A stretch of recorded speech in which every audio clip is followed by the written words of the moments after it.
Gold और silver finally move किए हैं। ऑलमोस्ट 3 साढ़े 3 हफ्ते हो गए हैं जब से प्लान कर रहे थे गोल्ड सिल्वर ऊपर जाएगा एंड फाइनली उस चीज़ ने पे ऑफ किया है। तो स्टार्ट गोल्ड और सिल्वर से कर लेते हैं विदाउट अडू। मैं गोल्ड का चार्ट खोल लेता हूँ। सो आपके सामने ये रहा गोल्ड का चार्ट।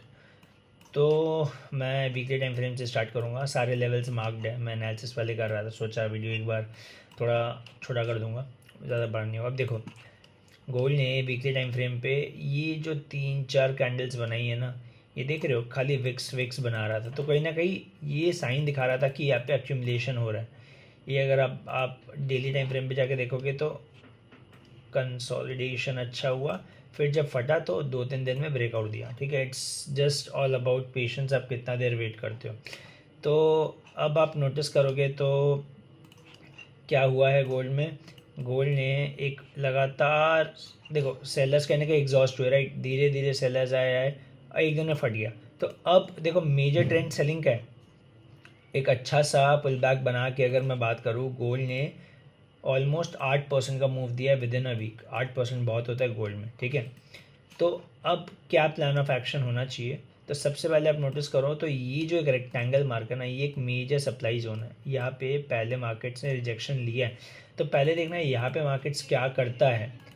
कोई भी कारण से अगर मार्केट्स इस जोन को ब्रेक करता है, समझना, अगर मार्केट्स यहाँ पे ब्रेक करता है, बहुत सारे लोग ऐसे होंगे, साइकोलॉजी समझो, बहुत सारे होंगे जो यहाँ पे एंट्री नहीं कर पाए फोमो के चलते। उन लोग को लग रहा है कि यार मार्केट्स ऐसे निकल नहीं जाए, मिस नहीं हो जाए। तो मंडे को जब गोल्ड का मार्केट्स खुलेगा तो बहुत सारे लोग इधर पे एंट्री बनाने का सोचेंगे एंड मार्केट्स थोड़ा थोड़ा ऊपर भी जाएगा। बट जो लोग पहले से होल्ड करके रखे वो सब इन सब जोन्स पे बुक करने का सोचेंगे, समझो। तो कहीं ना कहीं यहाँ से फिर अचानक से क्या हो सकता है पता है, कि थोड़ा सा ऊपर गया, मंडे को गैप अप खुल के थोड़ा सा ऊपर गया, फिर इन सब जोन से सेलिंग आ सकती है। तो मेरे लिए एक मोमेंटम आ गया है, मैंने इसमें पार्ट भी लिया, पैसे भी कमाए, बट अब मेरा पर्पस है कि एक पुल बैक आने दो। तो पुल बैक का जोन कौन सा है, ये मैंने मार्क करके रखा है। 4236 से लेके 4227, ये जोन पे पहला ऐड करना है लॉन्ग्स। अगर नीचे आता है, मैं छोटे टाइम फ्रेम पे जा रहा हूँ, यहाँ पे अगर आता है तो ऐड करना है। दूसरा लेवल जहाँ पे ऐड करना है, देखो हम लोग बाई ही करेंगे, बट पहला जोन ये होगा जब बाई करेंगे। सेकंड जोन बाई का ये होगा 4190 और तीसरा जोन होगा 4160। तो अगर आप 10,000 रुपये लगा रहे हो तो 3,000 यहाँ पे, 3,000 यहाँ पे, 3,000 यहाँ पे, यहाँ से पलटा तो एटलीस्ट आप ट्रेड में हो। तो ये अक्यूमुलेशन का तरीका जो आपको करना है, डिप्स पे बाई करना है। अगर यहाँ पे रिजेक्शन आता है, समझना ध्यान से, अगर रिजेक्शन आता है, किसी को सेल करना है, तो इसका लो टूटने पे 4328 के नीचे, 4328 के नीचे यहाँ तक का शॉर्ट प्लान कर सकता है, हाइस के ऊपर स्टॉप लॉस। अगर मंडे को मार्केट, समझो मैं डिप्स पे ऐड करूँगा, मैं अभी नहीं खरीदूंगा। कोई कारण से मार्केट खुलते ऊपर जाने लगता है, मैं कुछ नहीं करने वाला, मैं वेट करूँगा। अगर सेलिंग आएगी तो यहाँ पे मैं प्लान करूँगा शॉर्ट करने का रेदर देन बाय। तो जोन्स मार्क कर लो ऊपर के, 4364, 4456, 4516, ये सब रिजेक्शन जोन है, रेजिस्टेंस है, सप्लाई जोन है, और नीचे सपोर्ट के लेवल्स है। ठीक है, गोल्ड का व्यू है कि ऊपर जाए, जाने दो, रिजेक्शन मिले, सेल का प्लान करो फिलहाल, क्योंकि बहुत ज़्यादा ही खींच गया है। लोग जो नीचे घुसे प्रॉफिट बुक करेंगे, जो फोमो में घुसेंगे वो फंसेंगे, सिंपल। सिल्वर में आते हैं। सिल्वर में वीकली चार्ट, सिल्वर भी सेम चीज़ कर रहा है। देखो एकदम लोअर लेवल से सिल्वर यहाँ तक आ गया, तो ये एक 65 सेलिंग जोन है, यहाँ से रिजेक्शन लिया है।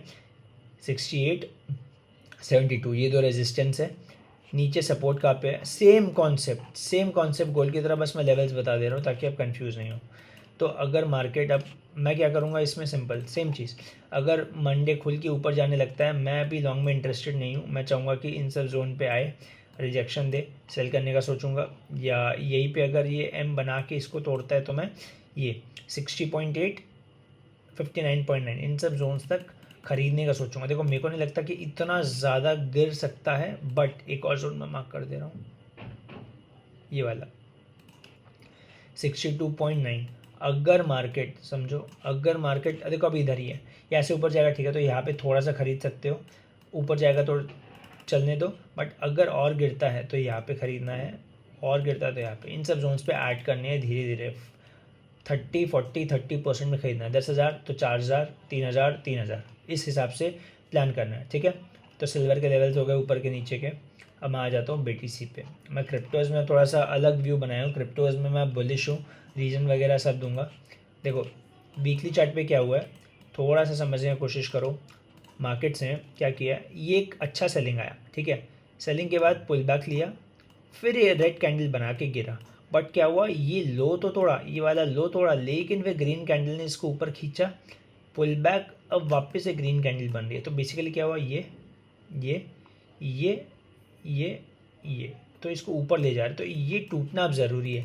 तो कहीं ना कहीं वीकली पे जब इतना होल्ड कर रहा है, चांसेस है कि मार्केट मोमेंटम दिखा सकता है, क्योंकि सेलिंग हमेशा फास्ट आती है, इतना वेट नहीं करती। तो जब इतना होल्ड हो रहा है तो हम लोग क्या कर सकते हैं, ध्यान से समझना, थोड़ा सा रिस्की है बट कहीं ना कहीं रिवॉर्ड भी अच्छा है। तो मैं इसके ऊपर समझना, जोन्स मार्क कर लो, अभी 65,000 चल रहा है अभी, या कहीं पे लॉन्ग प्लान करके मैं क्या प्लान करने वाला हूँ कि इधर किधर पे लॉन्ग प्लान किया, अगर यहाँ से ऊपर जाने लगता है वेल एंड गुड, ये टारगेट 1, ये टारगेट 2, ये टारगेट 3, 67,900, 70,300, 73,100, मैं बुलिश हूँ क्रिप्टोज पे, ठीक है। मेरा स्टॉप लॉस होएगा 61,300, ये पोजिशनल ट्रेड है, ये 50% जोन है, जो पूरा मूव है इसका 50%, बट स्टॉप लॉस होगा 61,300, ठीक है। तो मेरा प्लान क्या है, सिंपल, 65,000 है, 50% क्वांटिटी इधर घुसूँगा और 50% क्वांटिटी में घुसूँगा 63,600, मार्क कर दे रहा हूँ मैं 63,600। तो यहाँ पे मैंने 50% एंट्री बना ली है, आप लोग देख लो बनानी है या नहीं, बट मैं जस्ट व्यू दे रहा हूँ क्या लॉजिक है, क्योंकि अगर इसको चलना होता है ना तो इतना वेट नहीं करेगा या टाइम पास नहीं करेगा, ये निकल जाएगा, ठीक है। तो एटलीस्ट 50% क्वान्टिटी से मैं घुस गया हूँ, अगर डिप्स आता है यहाँ पे इसका 50% 63,600, तो मैं यहाँ पे ऐड करूँगा, एवरेज में 64 हो जाएगा, 64 से 61,300, 2,500 का स्टॉप लॉस है, बट रिवॉर्ड भी वैसे अच्छा है। तो उस बेसिस पे लॉन्ग, मैं शॉर्ट का प्लान नहीं करूँगा, किसी को शॉर्ट करना है तो 50% अगर ब्रेक होके तेज़ी से गिर रहा है तो प्लान कर सकता है, ठीक है। इथेरियम पे आ जाता हूँ, आई होप एनालिसिस समझ में आ रहा है, मैं ज़्यादा टाइम नहीं दे रहा हूँ, जहाँ पे सेम चीज़ बार बार समझाने के लिए है कुछ। इथेरियम का मैंने कुछ देखा नहीं था तो हम बता दे रहे एक बार मेरे को क्या लग रहा है, जस्ट एक मिनट दो। तो हाँ, एक्चुअली अलग अलग ब्रोकर्स पे होते हैं ना ये सारे, तो इन सब के चार्ट्स बने हुए रहते हैं, just give me a minute. Ethereum मैंने चेक नहीं किया है बट ठीक है। अब देखो इथेरियम वीकली पे अच्छा चीज़ क्या है कि ब्रेकआउट दिया, पुल बैक, अब होल्ड कर रहा है, this is also strong. Last week में बोलता है इथेरियम ज़्यादा स्ट्रॉन्ग है कंपेयर टू सोलाना और बिटकॉइन, बट इथेरियम इस बार होल्ड कर रहा है, that is a positive sign, ठीक है।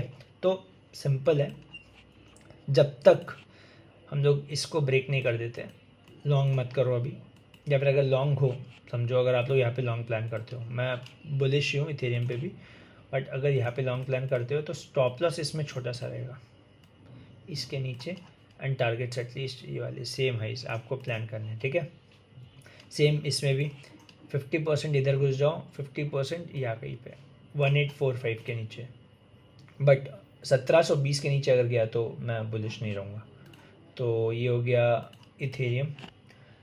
सोलाना पे आ जाता हूँ, सोलाना यहीं पे होगा, रुक जाओ, यस, सोलाना में मैंने लॉन्ग पोजीशन बना ली है, टेलीग्राम पे मैंने अपडेट कर दिया है, वहाँ जाके देख सकते हो। तो सोलाना क्या कर रहा है, सिंपल है, देखो डेली पे ये सपोर्ट जोन्स है, ट्रेंड लाइन ब्रेकआउट आ गया है, तो यहाँ पे मैंने सेम 50% लॉन्ग इनिशिएट कर दिया है, 74.9 पे मैंने एंट्री ले लिया है, स्टॉप लॉस ये वाले जोन्स एंड टारगेट ये वाले जोन्स, ठीक है। तो इसमें भी सेम चीज़ कि यहाँ पे 50%, यहाँ पे 50%, द गोल है कि हम लोग धीरे धीरे एक्यूमुलेट करके पोजीशंस बना रहे हैं, ये नहीं एक बार में कोई न्यूज़ आ गई तो पूरा गिर जाएगा। तो थोड़ा रखो फंड्स ताकि नीचे आए तो और एवरेज कर सको, और डरो मत, देखो जब भी डरे हो ऊपर गए हैं तो कहीं ना कहीं 83 आ सकता है, जल्दी मौका नहीं देगा। और मेरे को लगता है अगर क्रिप्टोज में मूव आएगा तो Solana is the first indicator या फर्स्ट वन जो चलता है। तो क्रिप्टोज हो गए, ऑयल पे आ जाते हैं, यूएस ऑयल पे एकदम सिंपल एनालिसिस से इजी नहीं हो सकता। देखो 1 2 3 4 5, एक फिफ्थ वेव बची है नीचे की, तो अगर मैं 4 आवर पे आता हूँ तो आप नोटिस करो तो लास्ट वेव है, देखो ये 1 2 3 4, ये यहाँ तक आएगा, मोस्ट प्रोबेबली ये मूव बचा हुआ है, तो इसमें एक शॉर्ट प्लान हो सकता है, शॉर्ट पोजीशन इधर कहीं पे प्लान हो सकती है। क्यों इधर? क्योंकि डब्ल्यू बना के ब्रेकडाउन के मोड पे ही खड़ा हुआ है, इसके ऊपर स्टॉप लॉस बस। ये टारगेट 1, ये टारगेट 1 एंड ये टारगेट 2, ठीक है। इसके बाद होल्ड नहीं होगा। तो ये हो गया ऑयल 1:5 का trade. Oil can be a good trade. बस एक चीज़ ध्यान रखना, अगर ये यहाँ से ऊपर जाता है ना तो ठीक है, अगर मान लो एक बार स्टॉप लॉस लेके आ रहा है तो एक री एंट्री प्लान कर सकते हो, छोटा ऐसा लेना 2 बार ट्राई कर सकते हो। तो ये हो गया ऑयल। अगर आपको वीडियो अच्छी लगी हो तो प्लीज़ चैनल को लाइक शेयर सब्सक्राइब ज़रूर करना। एंड अगर आप भी ट्रेडिंग स्टार्ट करना चाहते हो इन सब में, नेक्स्ट वीक से मैं प्लान कर रहा हूँ यूएस स्टॉक्स भी कवर करूँ। सो आप शार्क एक्सचेंज या कॉइन DCX या कॉइन स्विच इन सब में अकाउंट खोल सकते हो। नीचे मैं अपने लिंक शेयर कर दे रहा हूँ, अगर आप लिंक से करते हो तो डेफिनेटली आपको कुछ ना कुछ बेनिफिट्स मिलेंगे, जहाँ पे मैं अपने लर्निंग वीडियोज़ या पर्सनली जो डेली बेसिस पे एनालिसिस करता हूँ वो शेयर करते रहूँगा, एंड जो ट्रेड्स रहता है वो भी शेयर करूँगा। And end of the day if you want to start shark exchange ज़्यादा बेटर है, बिकॉज वहाँ पे आपको कमीशन या ब्रोकरेज जो आप पे करते हो उसका रिफंड भी आता है 30,000 तक, अगर आप पूरे मंथ में प्रॉफिटेबल रहे। So that's a great initiative जो वो लोग कर रहे हैं, because and of the day आप इतना एफर्ट डालते हो बट आपके पैसे रिटर्न आ जाए, that is the best thing जो हो सकती है। सो लिंक डिस्क्रिप्शन में चेक कर लेना। एंड या कोई डाउट्स हो तो let me know in the comments below. तब तक के लिए मिलते हैं, take care and trade safe.